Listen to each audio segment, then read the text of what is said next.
मैं गिरजेश वशिष्ठ जी के पास चलूंगा इससे पहले कि यूसुफ अंसारी के पास चलें। गिरजेश जी, जो जितने आरोप लगा रहे हैं गुलाम नबी आजाद, पहले तो मैंने जो बताया कि जो पद हैं उनके, वो सब कांग्रेस पार्टी की वजह से, कांग्रेस पार्टी के आला कमान की वजह से। और जो आरोप वो लगा रहे हैं कि यहाँ एक कोटरी चल रही है, यहाँ कुछ लोग जमीन से कटे हुए हैं और फैसला कर रहे हैं, इसी तरह की प्रक्रिया ने तो उनको वो सारी जगहें दी हैं इससे पहले, जिन जगहों पे वो रहे हैं, जिनको वो अपने बायोडाटा में जोड़ते हैं। आज की तारीख में ऐसा क्या हो गया? सिर्फ अलावा इसके कि उनका नाम नहीं जुड़ा है, इसके अलावा सब कुछ तो वैसा ही है। भाषा का इस्तेमाल करने से मैं आज बचना चाहूँगा। जी। वो जिस चौकीदार की शिकायत कर रहे हैं कि चौकीदार के कहने से फैसले होते हैं, वो दरअसल उनका दर्द जो है वो अपनी चौकीदारी खो जाने का है।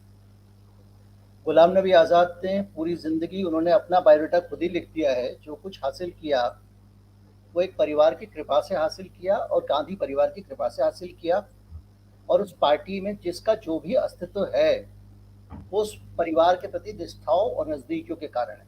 एकदम कटु सत्य है। जो उससे आजू बाजू बाहर बाहर जाने की कोशिश करता है उसका करियर खत्म हो जाता है। हम लोग अक्सर एक मुहावरा मजाक में इस्तेमाल करते हैं, दूल्हे का फूफा रूठ गया। वो तो इसलिए कहा जाता है कि जो फूफा होता है ना, वो दरअसल भूतपूर्व जमाई होता है, दामाद होता है। तो जब नया दामाद आ जाता है तो फूफा जी की उतनी पहुंच नहीं होती है, उतनी पूछ नहीं होती है। तो गुलाम नबी आज़ाद साहब को अब उतनी नज़दीकी, और उनको आदत है कि वो घुसे रहें, उस क्लोज कोटरी में रहें, किचन कैबिनेट में रहें या जो भी आप कहें, उसमें रहने की उनको आदत है। सोनिया जी, राहुल जी, राजीव जी, वो आज भी गर्व का अनुभव कर रहे हैं कि मैं इतने सारे नेताओं के नज़दीक रहा हूँ।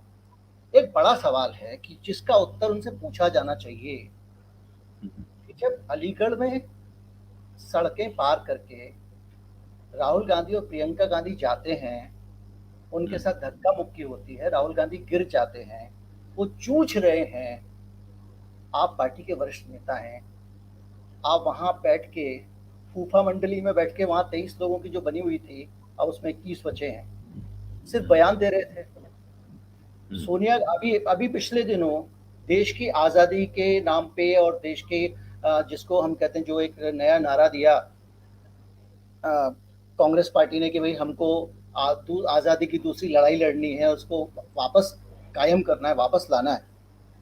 उसके लिए जब राहुल गांधी, प्रियंका गांधी वहाँ विजय चौक पे प्रदर्शन कर रहे हैं, उनके उनके साथ धक्का मुक्की हो रही है, कहाँ हैं आप कहते हैं कांग्रेसी हूँ, आपने खून से सींचा है। ये एक जो दरबारियों का एक बड़ी समस्या होती है, ये हर जगह होती है कि दरबारियों को जब उनका वो वाला महत्व दरबारी वाला मिलना थोड़ा कम हो जाता है, कोई नए दरबारी आ जाते हैं तो उनको बड़ी तकलीफ होती है।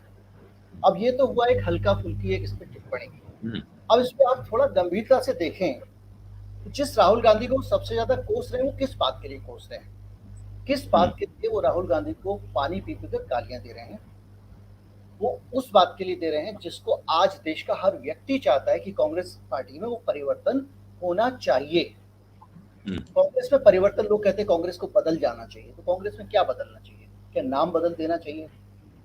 क्या गांधी परिवार को हटा के कांग्रेस सरवाइव कर लेगी? पूरा पैन इंडिया अपील किसकी है कांग्रेस में? गुलाम नबी आज़ाद का जम्मू कश्मीर में ठीक ठाक प्रभाव है, सब जानते हैं, लेकिन आज वहाँ पे बहुत सारी पार्टियां, उनके बीच में वो क्या है? और क्या गुलाम नबी आज़ाद के भरोसे या किसी और नेता के भरोसे अगर कांग्रेस को कर दिया जाए तो क्या देशव्यापी उसको अपील मिलेगी? नहीं मिलेगी। और एक चीज और भी आपने नोटिस की होगी, बहुत सीनियर लोग बैठे हुए हैं जो लगातार कांग्रेस को कवर करते रहे, यूसुफ अंसारी साहब हैं, उमकान जी हैं, मैं तो बाहर से ऑब्जर्वर। कांग्रेस पार्टी में अगर किसी ने रिवोल्यूशनाइज किया कांग्रेस पार्टी को तो राहुल गांधी है। इसको लोग नहीं मानेंगे, बहुत सारे लोग, आज एक परसेप्शन बना हुआ सोशल मीडिया में, उसके नजरिए से ही वो राहुल गांधी को देखना चाहते हैं। संगठन के अंदर चुनाव कराना, हमने देखा था यूथ कांग्रेस के, एनएसयूआई के सारे मनोनयन हुआ करते थे। चुनाव कराना, टिकट आपको लेना है तो उसके लिए एक प्रक्रिया बनाना कि भैया आपको स्थानीय लोगों से समर्थन लेके आना पड़ेगा, संस्कृति लेके आनी पड़ेगी। ये सारे काम करना, ये रिफॉर्मिस्ट काम थे। और एक बड़ा रिफॉर्म ये था कि कांग्रेस पार्टी शुरू से चमचों की पार्टी कही जाती रही है, और आज गुलाम नबी आजाद जो आरोप लगा के बाहर गए वो यही कहे हैं कि ये चमचों की पार्टी।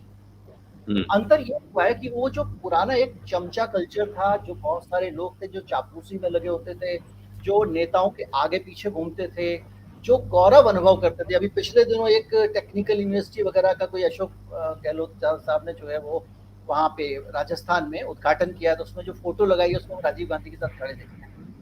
ये कांग्रेस के बहुत बड़े नेता थे, दिल्ली विधानसभा में स्पीकर रहे हैं। मैंने उनसे पूछा कि भाई आपके जीवन की सबसे बड़ी उपलब्धि क्या है, तो उन्होंने बताया एक बार मैंने इंदिरा गांधी को पीछे बिठा के गाड़ी चलाई। तो ये पूरा का पूरा जो कल्चर है, उस कल्चर में जब आपकी पूछ कम हो जाती है, जब आपको वो फूफा गति को आप प्राप्त हो जाते हैं, तो आपको तकलीफ होती है। मुझे गुलाम नबी आजाद की तकलीफ ठीक उस तरह की तकलीफ लग रही है। आज की तारीख में कांग्रेस को बदलने के लिए अगर आप 100 में से 100 लोग से पूछ लीजिए, आपने जैसे बताया सोशल मीडिया को फॉलो करता हूँ, तो ज्यादातर लोग चाहते हैं कि कांग्रेस को, ये जो बोझ है कांग्रेस के ऊपर बहुत सारे लोग, इनसे मुक्त होना चाहिए। इनकी सक्रियता नहीं है। अब गुलाम नबी आजाद का जो काम था, बेसिकली कांग्रेस ने जो ज्यादातर काम उनसे लिया वो ये लिया कि बीजेपी के साथ, इसके साथ में वो पार्लियामेंट्री अफेयर मिनिस्टर थे, अपना रेपोस नहीं रखिए, ये रहिए, एक तरह का ये लाइजनिंग का काम मान लीजिए, या लाइजनिंग भी थोड़ा विदेश मंत्री मान लीजिए उनको, भारत के अंदर पार्टी का विदेश मंत्री।